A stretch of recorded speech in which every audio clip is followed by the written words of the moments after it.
Hello, you're listening to On Israel in Al Monitor. I'm Ben Caspit from Tel Aviv. President Biden ended his Middle East visit over a week ago, leaving the field open for other major players with stakes in the region. Biden had barely settled in back at the White House when Putin arrived in Tehran, together with Erdogan, to meet their host, Raisi. While Israel panned what it called the Evil Summit, it gave Erdogan a free pass, mindful of the flourishing love affair with the Turkish leader.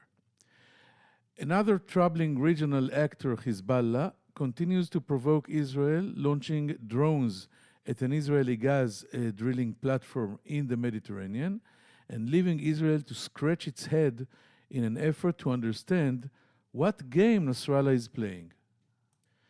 Israel is also wondering what, if anything, was achieved during Biden's touchy-feely visit, even as it tries to formulate a coherent Iran policy for every conceivable scenario, and also to conclude the indirect negotiations with Lebanon on mapping the two countries' economic waters, which could have a decisive impact on gas exploration in the region.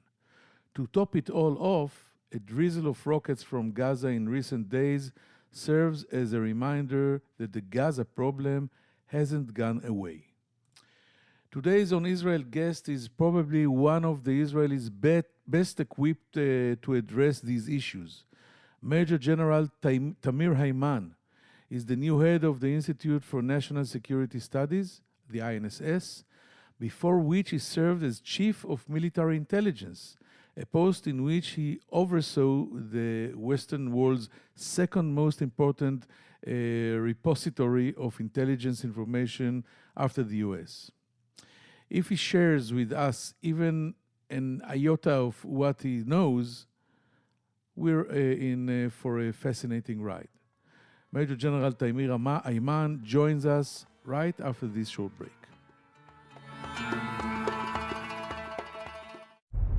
Hi, I'm Elizabeth Hagedorn, and I'm the State Department correspondent at Al Monitor. And I'm Joe Snell. I'm Al Monitor's video editor.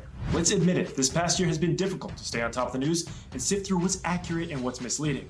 Let Al Monitor help you. If you care about the Middle East and North Africa, you should consider listening to Al Monitor's audio series On the Middle East with Andrew Parasalidi and Amber Zaman, and On Israel with Ben Caspit. You can now watch our newest video podcast, Reading the Middle East with Gilles Capel. You can subscribe to these series on your favorite podcast platforms. And through a host of free daily and weekly newsletters, we offer a range of perspectives with the highest journalistic standards. You can subscribe to these newsletters at almonitor.com. As an award-winning media service headquartered in Washington, D.C., Al Monitor has a network of over 160 contributors around the world. So if you haven't done so already, be sure to visit almonitor.com, where you can find all of these newsletters and podcasts along with first-class reporting and analysis.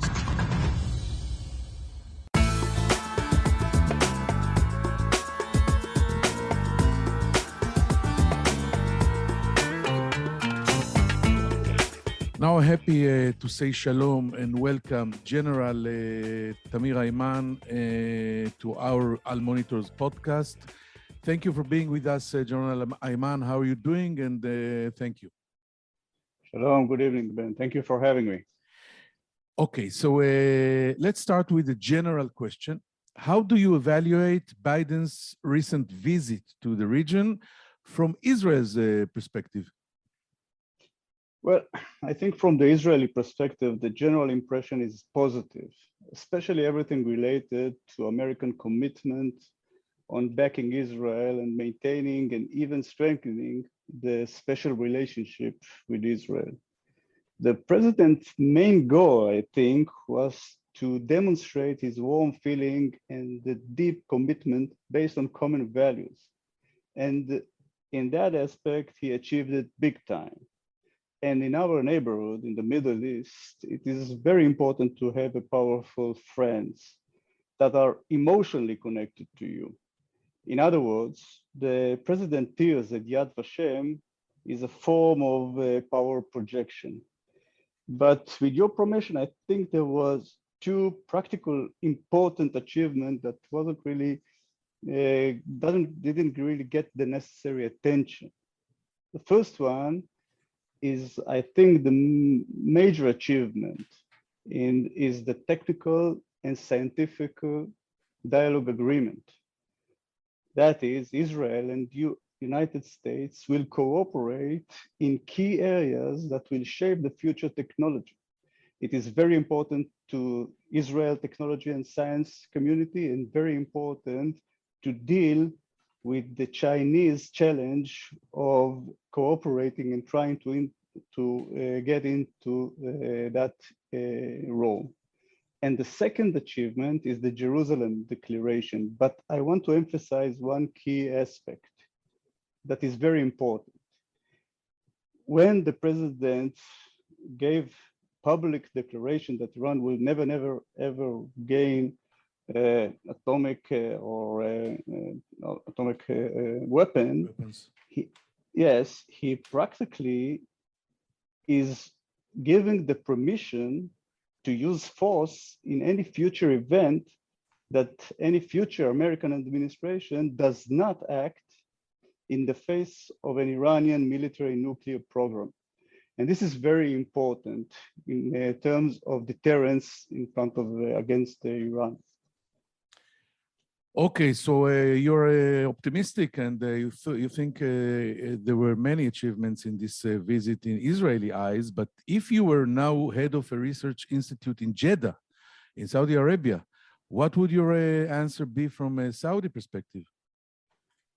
Well, I would probably were much more satisfied, because in Saudi eyes, Saudi Arabia paid very little for a significant achievement.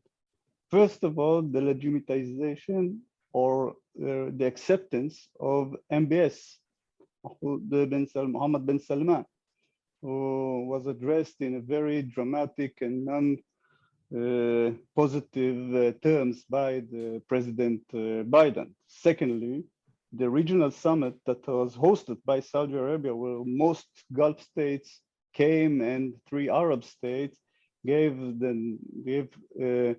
highly position of Saudi among Arab states. And third of all, there was a commitment by Americans to remain in the region, which is very important to Saudi, again, against Iran. The main compromise Saudi did is the oil production sector. Saudi agreed to extend or export 1 million barrels per day, but still it is within the framework of OPEC Plus, that is with the approval of Russia, which is a negative thing by American eyes. I fear to ask the third angle, and I'm guessing that as a Palestinian, you would not be very pleased with this visit. Well, it depends who you ask. If you ask the Palestinian leadership, the very fact that the president devoted time or spent time to the Palestinian issue and reaffirmed the commitment to a 2-state solution is an achievement. But if you ask the Palestinian in the street, he would be very cynical. He would probably say this was a summit of 2 aging leaders who are apparently much closer to the end of their political career, and they spoke the language of the past decade. But unfortunately, I think the 2 main issues that probably did not discuss there were, first of all, the main challenge is the succession struggle, what is generally called as the day after Abu Mazen, a reality that is already here. And no one is talking about it, and nobody is taking initiative in order to calm future things out. And the second is the burning issue of a historic decline in support for the Palestinian Authority and Fatah, and the rise in power of Hamas, a challenge that is being ignored. Let's delve, Major General Hayman, to the Iran issue.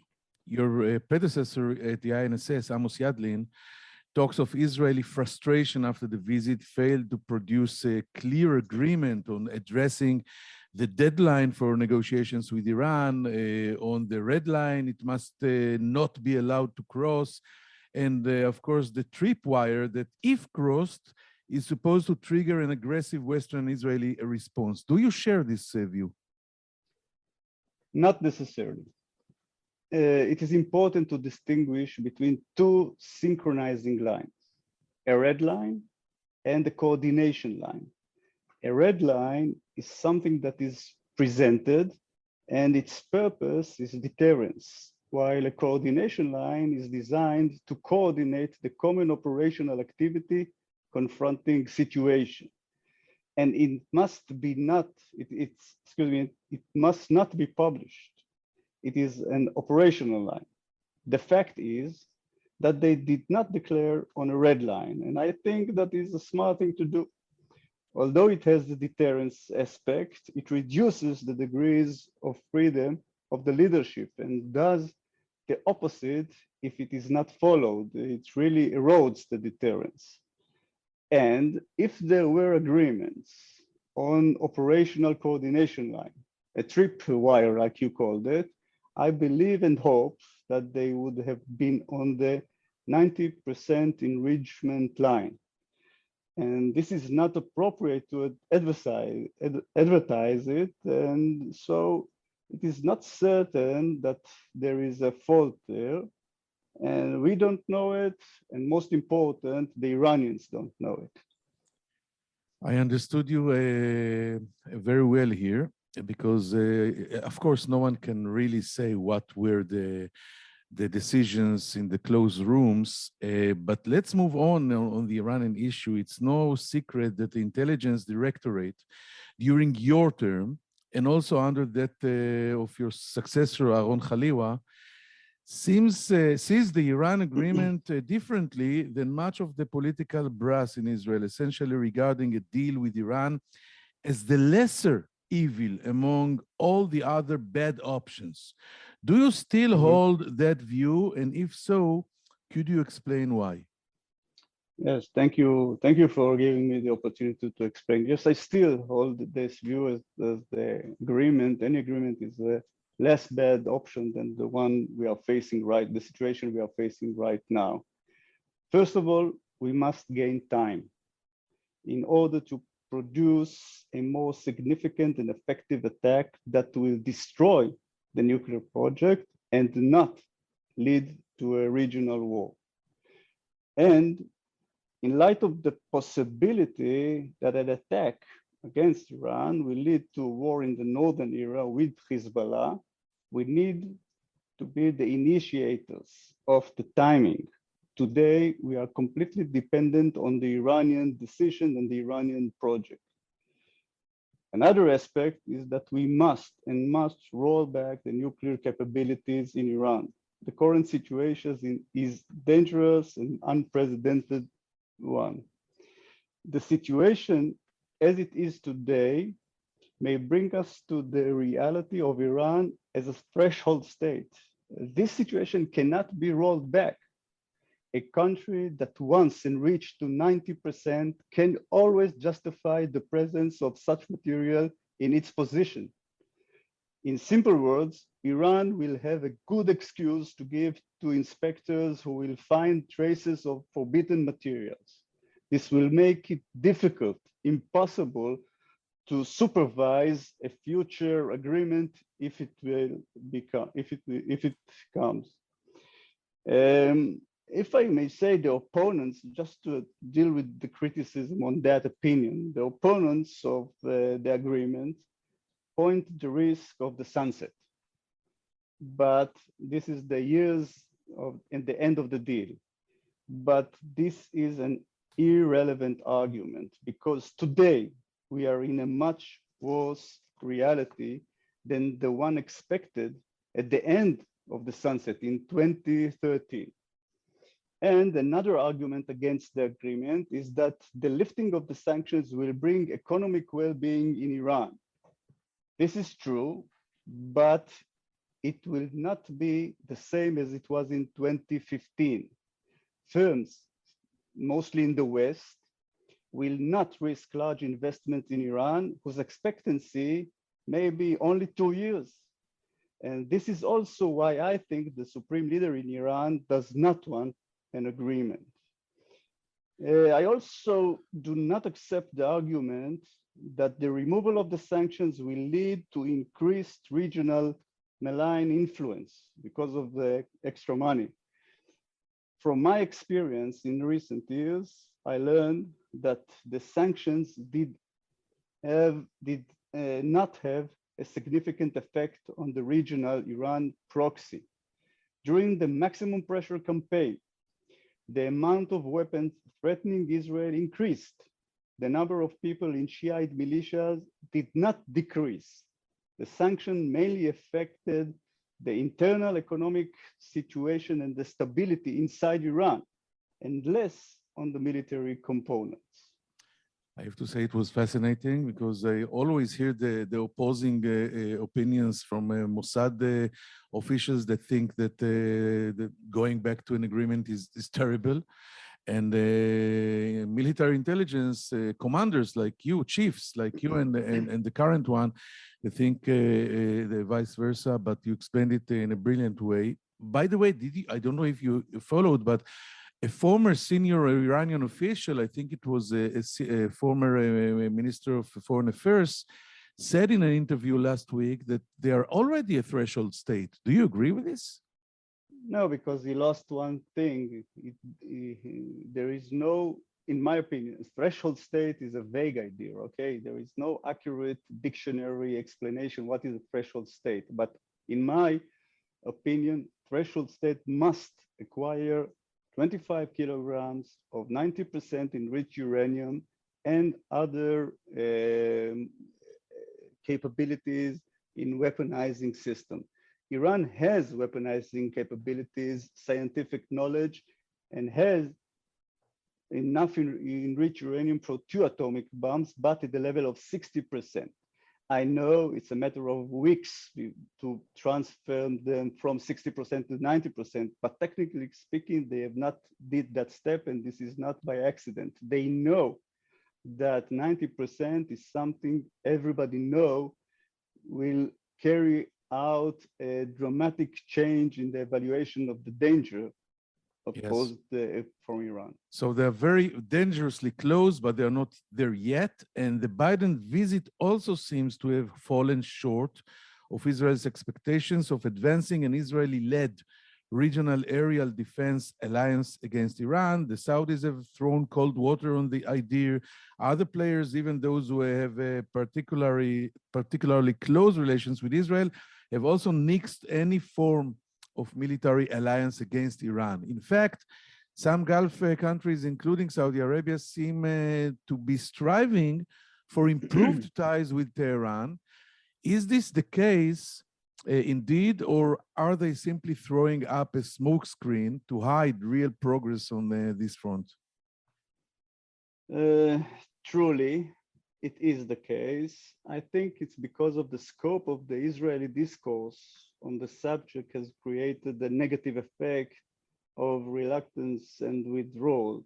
Moreover, there is a counter reaction that drives Gulf states on getting closer to Iran, mainly the United Arab Emirates and Saudi. And the main problem is, I think, was terminology.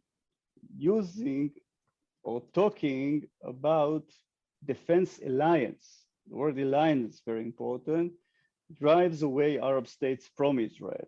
No one wants a regional alliance, a regional defense alliance that includes Arab and Israeli states together. Not Israel, not Arabs. Because there is an obligation in an alliance, there is an obligation to act if one of the member states is attacked. This is against Israeli interest and against Arab interest. But there is still hope. The common interests in face of a common threat and the combined existing capabilities being synchronized all together can lead to a better efficiency dealing with the common threat of the UAVs, the Iranian drones and cruise missiles. How do you see the Iran summit earlier this month between Khamenei, Putin, and Erdogan? Should Israel be concerned with this axis?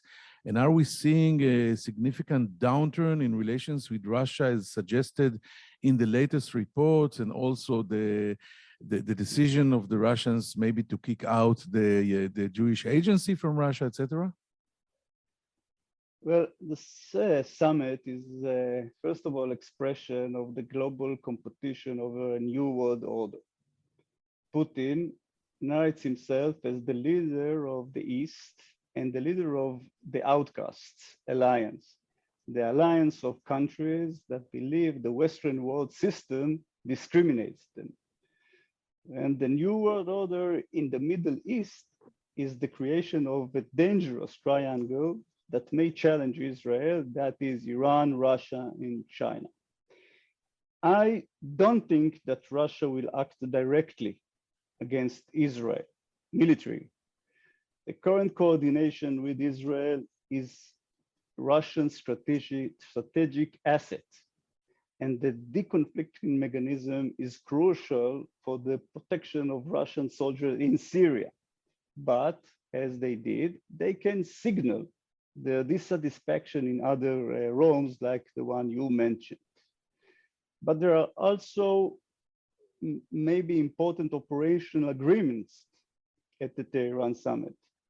For example, the barter trade and the non-dollar trade system, and maybe agreements on the issue of supplying Iran drones to Russia. Maybe we will have to look up on that issue.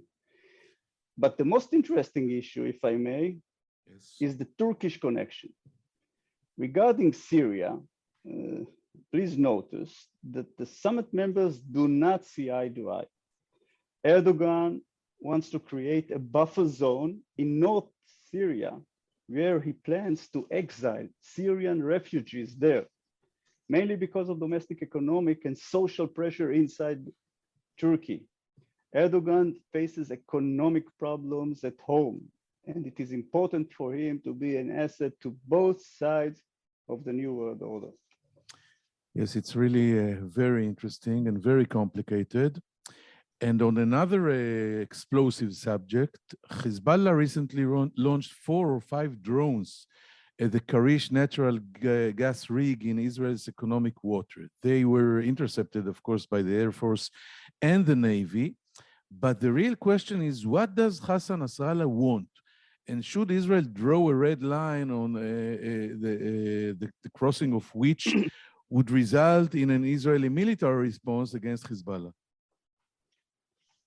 Nasrallah launched the reconnaissance, I emphasize, the reconnaissance drones in order to justify the highly criticized reality of a minority section in Lebanon that holds state-level weapons. Furthermore, Nasrallah addresses the new independent parliament members that openly discuss the legitimacy of the Iranian weapons in Lebanon.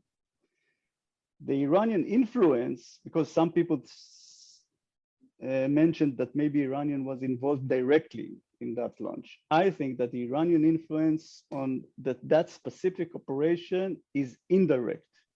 It was probably approved and they gained the satisfaction at Tehran, but you must understand Nasrallah is not a tool, and certainly not over internal Lebanese issues. As to the question why gas and maritime border, I think that Nasrallah found a comfortable place of friction. In any case, he can show success without risking escalating to war. Any solution would be one that could mean a victory for Hezbollah. I assess that Nasrallah will continue this campaign solely in the influence operation, that is launching a collection drones and not striking capabilities. He will not risk a military attack that endangers lives, because that will lead to Israeli retribution. And for the question of retribution, the question is still ahead of us. Even in case of another attempt to send collection drones. We must consider it because accepting the new situation can create an appetite for other issues like the 11 points of dispute we have on the ground border across all the northern border of Israel. So that creates a very fragile situation right now. I think since I remember myself, we are in a very fragile situation with the Nasrallah and the Northern Front, but never a dull moment. Experts say there aren't any real disagreements between Israel and Lebanon on the issue of economic waters, and that an agreement could be reached relatively easily. Do you share this position? I agree. The maritime border is not a real problem. Israel will agree on the compromise line, what's called the Hof line, sort of compromise. And Karish Reservoir is located entirely in Israel economic waters, while the Kana Reservoir, the Lebanese one, is located in Block 9 in the Lebanese economic water. And although it spreads into dispute areas, there is no physical problem to drill there. No problem, you can do it today. The real problem is the lack of stability in Lebanon that deter investors, that prevent the extraction of Lebanese gas. And the main responsibility on the security unrest and on the political turmoil there is Hezbollah. And Nasrallah knows that and is therefore so eager to shift attention away from him. While there is no real problem on the maritime line, there is a big problem, as I said, on the land border. There is a serious dispute there, both on the geographic point of the border and on the fact that any formal agreement with Israel can be interpreted as by Iranian and Hezbollah as a form of normalization, which they are totally opposed, of course. We are out of time, but I cannot let you go without a question about the Gaza Strip. The Gaza Strip has been relatively quiet over the past year, but in recent weeks has shown signs of waking up. The Bennett-Lapid government claims to have changed the equation of carrots and sticks. On the one hand, they respond forcefully to every incendiary balloon or machine gun bullet. On the other hand, they're generous with economic benefits, allowing Gaza Palestinians to work in Israel and easing pressure on the Strip in other ways. How do you see this policy? Has Israel indeed reached the right balance in this strained relationship with Hamas and Gaza? First of all, regarding the economic issue, I think that the approval of thousands of workers from Gaza Strip who are working in Israel is very important. It should have been done long ago, before Operation Guardians of the World. And the continuation of relieving the social pressure by the Qatari aid in a different mechanism is correct. And it is better than the previous mechanism, which was called the suitcases mechanism. And the aggressive response policy is also extremely important and must be maintained, but up to a certain limit.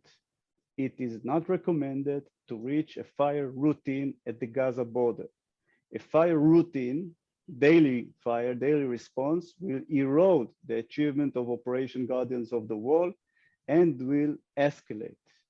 And just the last sentence, today it is clear that the last operation in Gaza, Operation Guardians of the World, was an important, and the policy that followed it led to the quietest year in Gaza border of approximately 10 years. Major General Tamir Hayman, it was very, and I emphasize very interesting. Thank you very much for joining us here in On Israel in Monitor. Toda Rabba, Tamir. We'll take now a short break and come back right after it with some final thoughts. Thank you again. Thank you, Ben. Bye-bye. Hello, I'm Gilles Kepel, professor at Sciences Po and Normal Sup in Paris, and author of a number of books and articles on the Middle East. Through my new podcast, Reading the Middle East, on the award-winning media service Al Monitor, we will take a deep dive into the trends in the region with the authors and thought leaders who are shaping how we think about the Middle East. Reading the Middle East will be a fantastic addition to Al Monitor's outstanding podcast lineup, including On the Middle East with Andrew Paraziliti and Amber Zaman, and On Israel with Ben Caspit. You can subscribe on your favorite listening platforms. We look forward to your joining our conversation.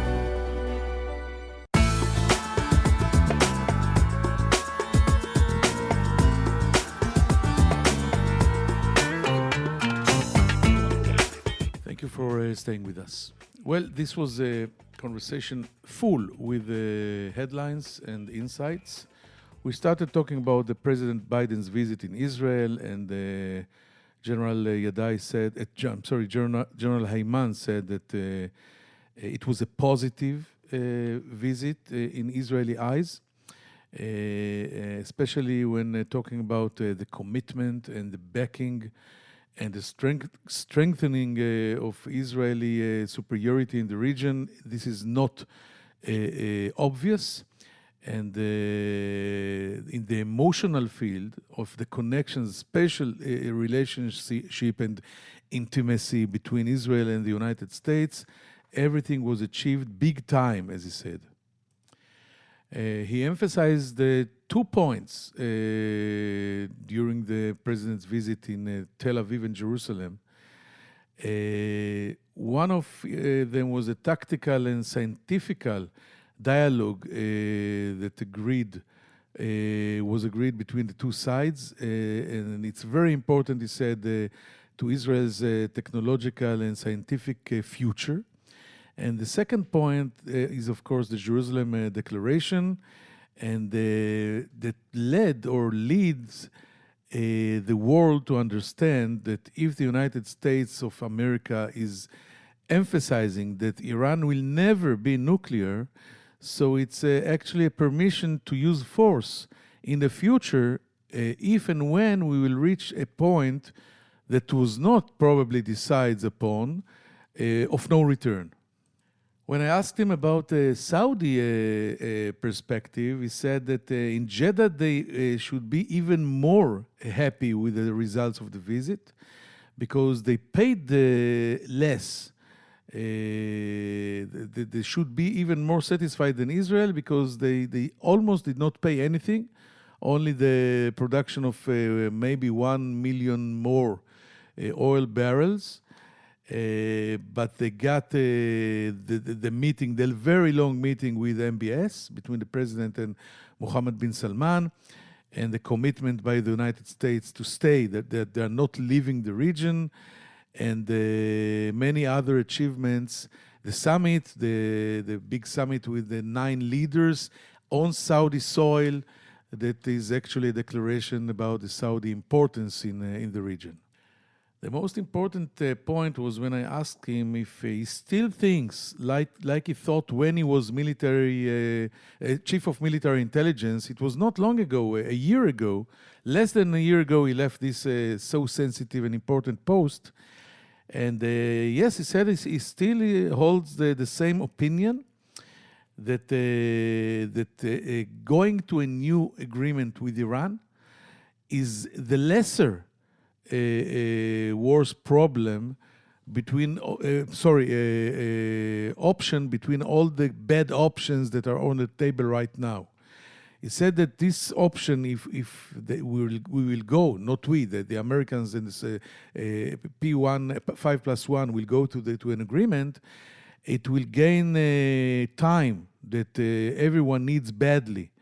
And especially Israel, in order to restore or have a military option to destroy totally the nuclear infrastructure in Iran, Israel needs time, and do it, as he said, and it was very interesting, without opening a regional war.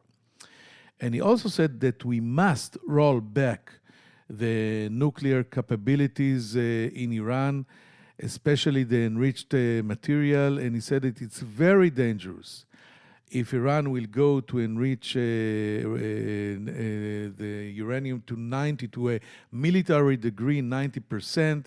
He said when a state reaches this point, you will never be able to locate or to find signs of such a quantity of such a military grade enriched uranium in this state. It will be already, they will be able to say, yes, but we had it before in the past, and it will be actually declaring Iran as a threshold nuclear state. And he also said about what the criticism about the agreement is mostly about the sunset, the period when the agreement ends. And he said that the current reality, the sunset issue is irrelevant because today we are in a much worse reality. And this is highly interesting. There were many other headlines in this conversation, and I really hope you enjoyed it and find it interesting. And we will try to meet here again next week in the same place, in the same time on Israel in Al Monitor. I'm Ben Caspit from Tel Aviv. Take care and bye-bye.